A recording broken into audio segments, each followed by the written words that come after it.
issues in this in playing the message, so we can move ahead with the further part of the session. And I would like to hand over the session to Justice Madan Lokur sir, who can start with the moderation. And if the technical arrangements are done, we'll come back to the message.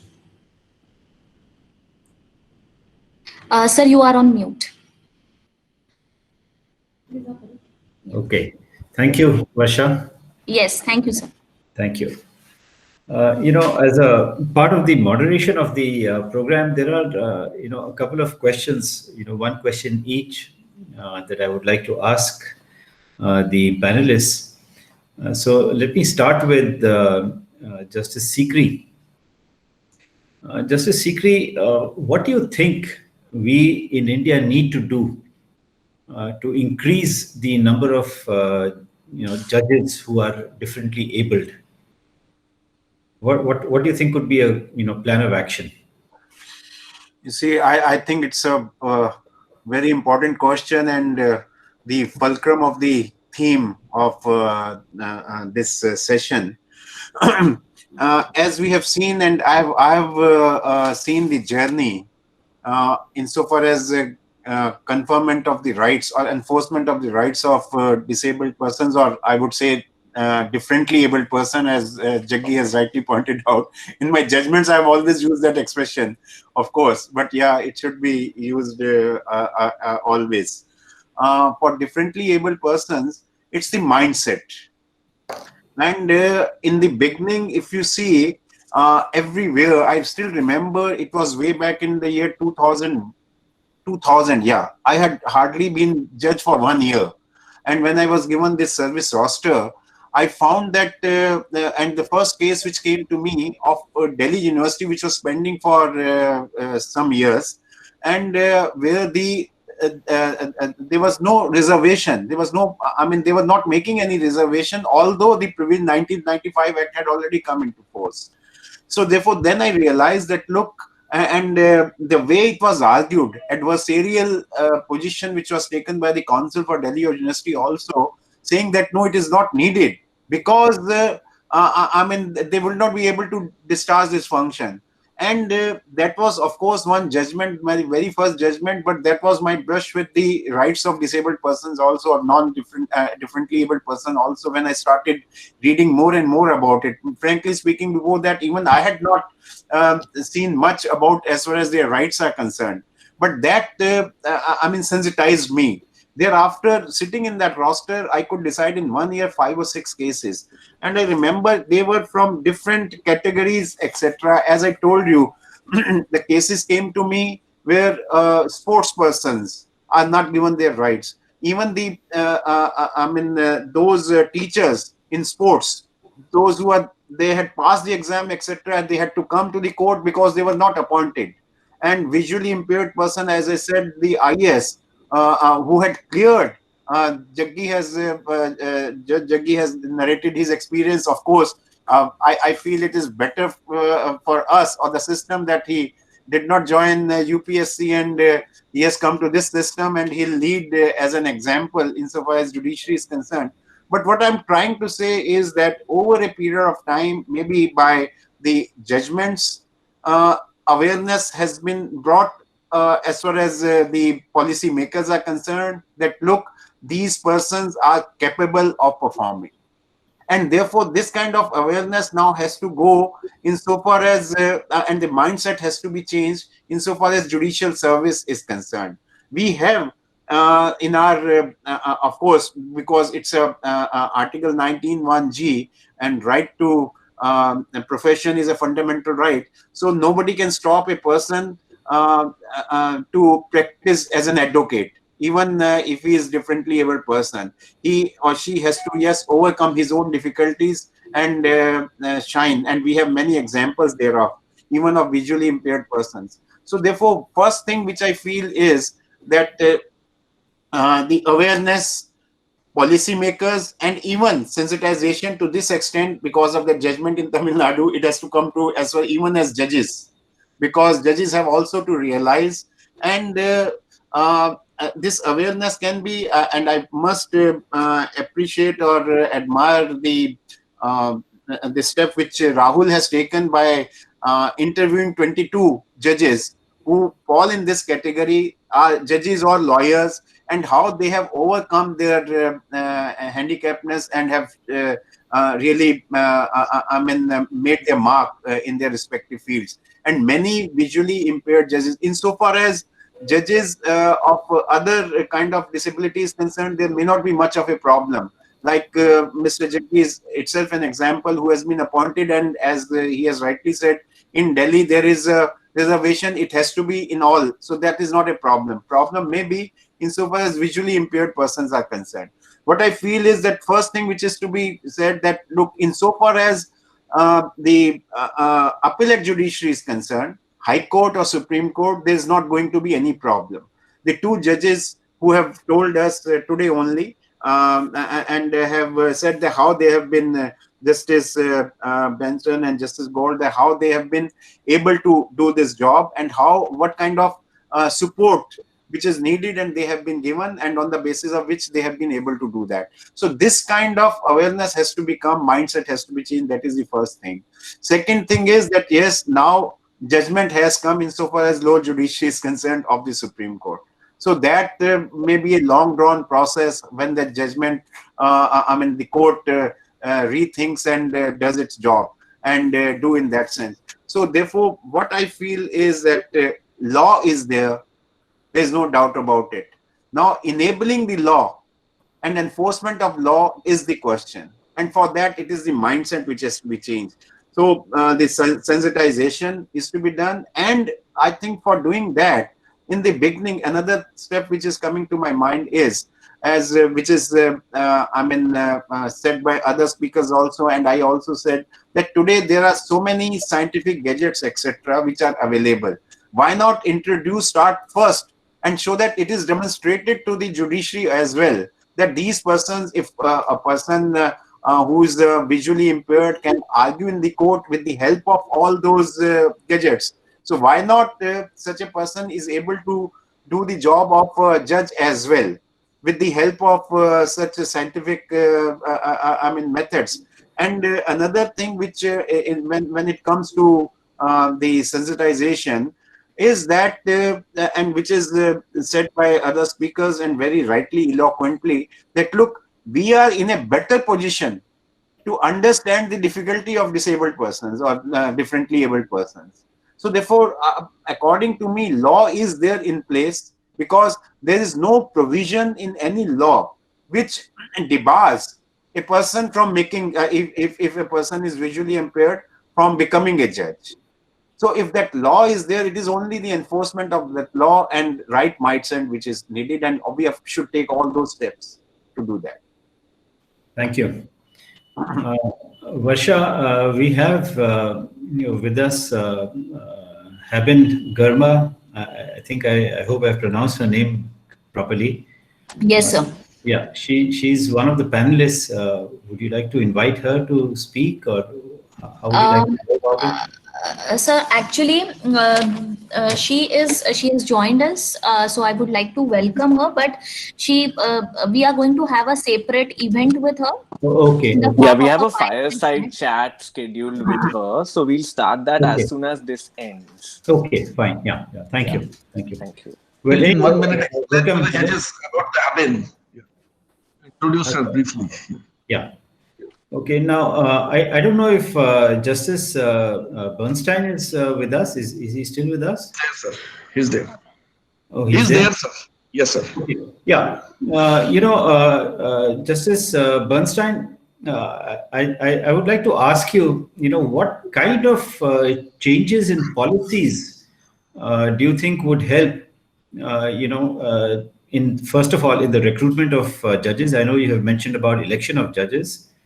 In the recruitment of judges and in the functioning of judges, the use of technology. I understand you're not very comfortable with Zoom, and you would prefer to speak on telephone rather than go into Zoom.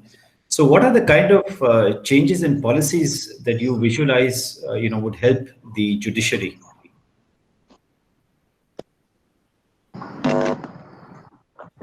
It's an excellent question. I think the key to basically allowing for folks with disabilities, and in my kind of specific area would be in the area of blindness, is that there's no two disabled people who are the same. Just like there's no two blind people who are the same. And everybody kind of has their own way of doing things that kind of works best for them. So I think the real key to it is that, in my situation, it was very interesting. Going back to the premise that we were talking about, that I was elected rather than appointed. So when you're elected, the state court system had to figure out a way to kind of accommodate. So it was a situation where, it was like, okay, so after the election, the court system said, oh, wow, we have a blind judge who is, coming now to the court. And what was interesting is that, a lot of times, you sit down and you work with folks to figure out kind of what the best approach is. So in my situation, I tend to do better with people. So for me, it's just easier to kind of interact with folks. I just really like people. I like to be with people. I like to spend time with people. I like to connect with people. So I work better with people. And that's why this pandemic has been so difficult, because I think for blind people, when you remove other people, when you make it harder for folks to be together, when you make it difficult for people to come into work and actually spend time in person, it really presents unique challenges to folks like myself who really are kind of much more heavily reliant on others. And the reason I say that is that in terms of accommodations, for me, it wasn't as much technology that would be as helpful, but people. So for me, the accommodation that I get is I get one additional clerk. So my colleagues all have 5 clerks, and I get 6 clerks. So I get one additional person. And I think that really kind of makes it much easier for me to function and for me to work, mainly just because the hours, if it takes you 1 hour to do something, it takes me 5 hours. So it's a 1 to 5 ratio. So I think what happens when you have an additional clerk is, in appellate work, what happens is that, you've got a number of documents that you've got in front of you. You always have to have the U.S. Constitution, you have to have the Michigan Constitution, you have to have the statute that you're looking at, you have to have the legislative history, so there might be notes in terms of kind of the historical perspective of how the statute was crafted. You have to have the, petitioner's brief, you have to have, you have to have the appellant's brief, you have to have the appellee's brief, because you want to have them kind of side by side. And so what tends to happen is you've got all these documents that you're having to look at one time, while at the same time you're trying to craft an opinion based on kind of how the votes went. And so for me, that's why it just makes much better sense with having an additional clerk, because what they're able to do, especially clerks that know you, and in my situation, I just have exceptional clerks. And I think what all the judges on this panel will say is that your clerks make or break you. But ultimately, the only way that you can really function in this position is by having outstanding clerks, because they're the ones that basically allow for you to do the work that you need to do. But the trick is that the reason that the clerks are so critical is because you have so many things that you're having to look at the same time that you need a person who's able to kind of go through and help you pinpoint and find the specific parts of the transcript that you're interested in, and then find the specific parts of the legislation that you're interested in, and then find the specific areas of the rules of evidence that you have to look at. So I think, prospectively, I think that the best thing that the state can do to accommodate somebody who is blind or has another disability is just allow for them to have additional personnel. And I think when you do that, you're going to find that, we can function in the same context and same capacity. The last thing that I'll say is that the reason that having an additional clerk really, I think, is imperative for me is, again, it's that time ratio. It's that 1 to 5. So basically, you need clerks that are able to have tremendous stamina and resilience, because you've got to kind of keep going. You know what I mean? You've got 6-7 days a week when we're in session that you have to work. So you have to have the personnel that are able to kind of keep up with your energy to kind of get through the material. But thank you for the question. Yeah, thank you. Thank you, Justice. One question for Justice Gould. What kind of infrastructure investments that you would recommend? I know mobility is one of them. That's a challenge. I can tell you that in our Supreme Court in India, maybe just about 5 or 6 years ago, we built ramps for lawyers so that they could, use their wheelchair. But we still don't have ramps for judges, because one of the reasons is that we don't have judges who are differently abled. So, and toilets, washrooms, these are small things. So what, in your experience, would you suggest or recommend as infrastructure adjustments that need to be made? Okay, well, I can mention a few things that my court did for me that assisted me greatly. First of all,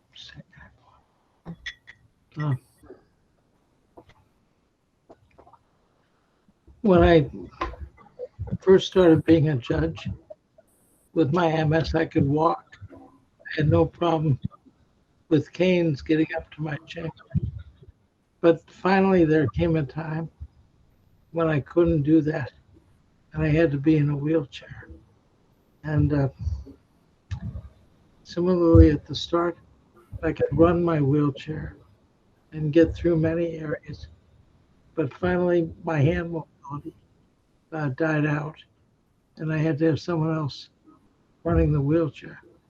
Well, U.S. courts, I don't know if India has this problem, but we have major issues of security because for some reason, our groups of people don't like federal government or don't like federal judges. So things have to be kept safe. When I would come to park at my courthouse, I'd park in an underground facility that was secure under the building. And then to get up to my chambers, I need to take a judge elevator that the public had no access to jump into, and then get to a secure floor and open up a door to get in the secure hall. Well, then I'd go to my chambers. I could do none of that myself with limited mobility, but the court was able to get me some electronic gadget that I could put on my keychain when I had a keychain and press button number 1 to open the door to get in the secure hallway to the courthouse, and then to my floor. Press button number 2 to get into my personal chambers, which is a suite of offices, and press number 3 for a bathroom that was a private bathroom. And those things may sound trivial, but without them, I would have been dead in my tracks. So I appreciate it. And there came a time when I was not able to travel. Our court assigns cases remotely, and initially I used to fly to different cities in the western states of the U.S. for hearings. But there came a point where that was not possible. But my court accommodated me by letting me participate in hearings in these other cities. And San Francisco and Los Angeles by video. So I've held all my hearings that were not in the Seattle courtroom by video since 2007. And I've had no difficulty doing that because of the IT resources. One thing the U.S. courts have done is that that's much less. The Michigan Supreme Court providing an extra law clerk. In my case, the federal courts don't have that system. But if a judge has a disability, they can get a personal assistant to help accommodate their disability. So, for example, I couldn't take notes, but I could have a person hired who would sit in a conference room with me and take notes and type up a memo that I could view and modify electronically. Of course, I've got the latest Dragon verbal software, which lets me do that. And it's been very accommodating. And because we're a complete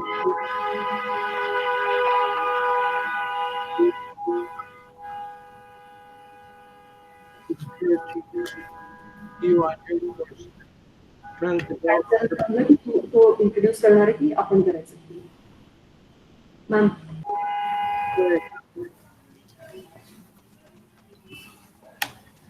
Anyway, that's what I have to say. I hope that's of some help. Yeah, thank you, Justice Gold.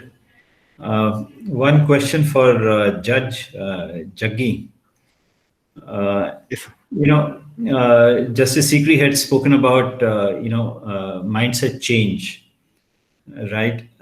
Justice Bernstein had talked about attitudinal change. What I would like to ask you is that what was the attitude of those people who appeared before you in court? Whether they were lawyers, whether they were litigants, whether they were witnesses. You also have occasionally law clerks, appearing in the court. What was their attitude in seeing, a judge who was differently abled and the first of its kind?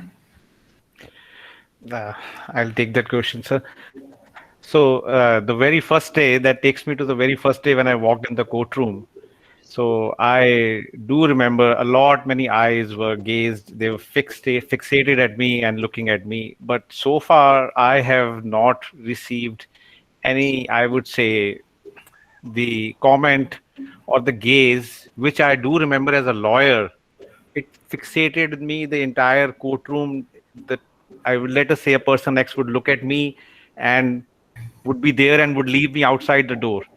But I had outgrown that thing, because since child, everyone used to look at me, and they used to, I have seen people nudging their elbows.